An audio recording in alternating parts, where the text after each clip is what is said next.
ನಾವು ಕಲಿಯೋಣ ಇವತ್ತು ಫೋಟೋಶಾಪ್ ಒಳಗಡೆ ಪಾಸ್ಪೋರ್ಟ್ ಮತ್ತೆ ಸ್ಟಾಂಪ್ ಸೈಜ್ ಫೋಟೋಗಳನ್ನ ಯಾವ ರೀತಿಯಾಗಿ ಮಾಡಬಹುದು, ಅದು ಸುಲಭವಾದ ವಿಧಾನದ ಒಳಗಡೆ. ನಾನು ಇವಾಗ ಏನ್ ಮಾಡ್ತಾ ಇದ್ದೀನಿ, ಇಲ್ಲಿಂದ ಸ್ಟಾರ್ಟ್ ಒಳಗೆ ಹೋಗಿ ಫೋಟೋಶಾಪ್ ಅನ್ನ ಓಪನ್ ಮಾಡ್ಕೋತಾ ಇದ್ದೀನಿ. ಆಲ್ ಪ್ರೋಗ್ರಾಮ್ ಇಲ್ಲಿಂದ ಅಡೋಬ್ ಫೋಟೋಶಾಪ್ 7.0 ನ ಓಪನ್ ಮಾಡ್ಕೊಳ್ಳೋಣ.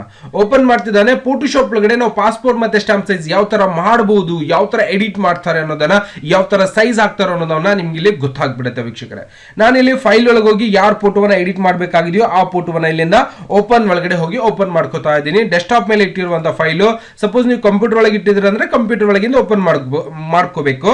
ನಾನು ಡೆಸ್ಕ್ಟಾಪ್ ಮೇಲೆ ಇರುವಂತಹ ಫೈಲ್ ಅನ್ನ ಓಪನ್ ಮಾಡ್ಕೋತಾ ಇದ್ದೀನಿ. ಬಂದಿದ್ಯಾ? ಬರ್ತಿದ್ದಾನೆ. ಇದನ್ನ ಮ್ಯಾಕ್ಸಿಮೈಸ್ ಮಾಡ್ಕೊಂಡು ಇದಕ್ಕೆ ನಾನು ಏನ್ ಮಾಡ್ಬೇಕಾಗಿದೆ, ಒಂದು ಪಾಸ್ಪೋರ್ಟ್ ಸೈಜ್ ಫೋಟೋ ಮಾಡಿ ಪ್ರಿಂಟ್ ಅನ್ನ ಪಡಿಬೇಕಾಗಿದೆ. ಯಾವ ತರ ತಗೋಬಹುದು, ಇಲ್ಲಿ ಕ್ರಾಪ್ ಟೂಲ್ ಅನ್ನೋದಿರುತ್ತೆ. ಓಕೆ, ಪಾಸ್ಪೋರ್ಟ್ ಸೈಜ್ ಮಾಡಬೇಕಾಗಿತ್ತು ಅಂದ್ರೆ ಇಲ್ಲಿ ಸೈಜ್ ಇಟ್ಕೋಬೇಕು. ಮೊದಲು ಇದನ್ನ ಕ್ಲಿಯರ್ ಮಾಡ್ಕೊಂಡು ಎಷ್ಟು ಇಟ್ಕೋಬೇಕು, 1.5 ಇಂಚ್ ಒಳಗಡೆ ಆಯನ್ ಅಂತ ಟೈಪ್ ಮಾಡಬೇಕು.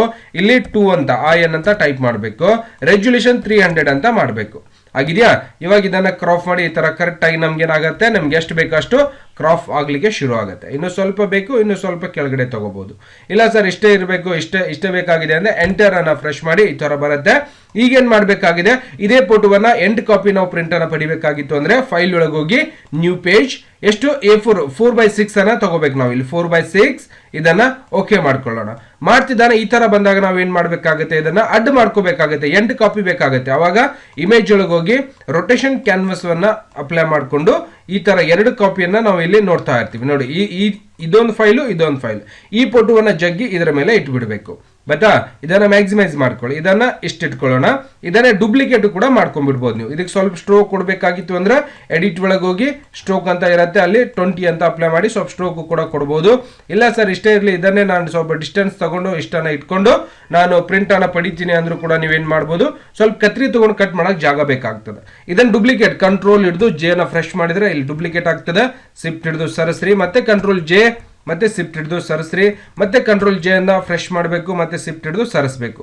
ಈಗ ಇವು 4 ಕೂಡಿಸ್ ಬಿಡಬೇಕು. ಒಂದು ಮಾಡಬೇಕಾಗಿತ್ತು ಅಂದ್ರೆ ಲೇಯರ್ ಒಳಗೆ ಹೋಗಿ ಮರ್ಜ್ ಡೌನ್. ನೋಡಿ, ಲೇಯರ್ ಒಳಗೆ ಹೋಗಿ ಮರ್ಜ್ ಡೌನ್, ಕಂಟ್ರೋಲ್ ಇ ಅಂತ ಫ್ರೆಶ್ ಮಾಡಿದ್ರು ಕೂಡ ಬರುತ್ತೆ. ಇದನ್ನ ಸ್ಕೇಲ್ ಮಾಡಬೇಕಾಗಿತ್ತು ಅಂದ್ರೆ ಎಡಿಟ್ ಟ್ರಾನ್ಸ್ಫಾರ್ಮ್ ಒಳಗೆ ಹೋಗಿ ಸ್ಕೇಲ್ ಅನ್ನ ತಗೊಂಡು ಶಿಫ್ಟ್ ಹಿಡಿದು ಏನ್ ಮಾಡ್ಬೇಕು, ಇದನ್ನ ಈ ತರ ಎಂಟರ್ ಮಾಡ್ಕೋಬೇಕು. ಇದನ್ನ ಏನ್ ಮಾಡೋದು, ಇವಾಗ ಡೂಪ್ಲಿಕೇಟ್ ಮಾಡ್ಕೋಬೇಕಾಗಿತ್ತು ಅಂದ್ರೆ ಕಂಟ್ರೋಲ್ ಜೆ ನ ಫ್ರೆಶ್ ಮಾಡ್ಕೊಂಡು ಇದನ್ನೇ ಕೆಳಗೆ ತಗೊಂಡ್ಬಿಡಿ. ಸಿಂಪಲ್ ಆದಂತ ವಿಧಾನ. ಓಕೆ, ಪಾಸ್ಪೋರ್ಟ್ ಸೈಜ್ ರೆಡಿ ಆಗಿದೆ. ಎಂಡ್ ಕಾಪಿ ರೆಡಿ ಆಯ್ತು.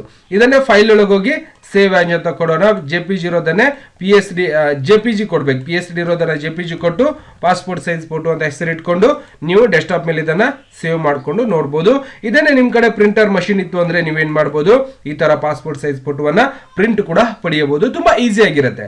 ಗೊತ್ತಾಗಿದೆ ಅಂತ ಅನ್ಕೋತಾ ಇದ್ದೀನಿ. ಈ ತರ ಹಲವಾರು ವಿಡಿಯೋಸ್ ಗಳನ್ನ ಮಾಡಿ ಯೂಟ್ಯೂಬ್ ಅಲ್ಲಿ ಅಪ್ಲೋಡ್ ಮಾಡ್ತಾ ಇರ್ತೀನಿ. ದಯವಿಟ್ಟು ಪ್ರತಿಯೊಂದು ವಿಡಿಯೋಸ್ ಗಳನ್ನ ನೋಡ್ಬೇಕಾಗಿತ್ತು ಅಂದ್ರೆ ಸಬ್ಸ್ಕ್ರೈಬ್ ಮಾಡೋದನ್ನ ಮರಿಬೇಡಿ. ಮತ್ತೆ ಸಿಗೋಣ ಮುಂದಿನ ವಿಡಿಯೋದಲ್ಲಿ. ನಮಸ್ಕಾರ. ವಿಡಿಯೋ ನೋಡುವಂತ ಎಲ್ಲ ಆತ್ಮೀಯ ವೀಕ್ಷಕರಿಗೆ.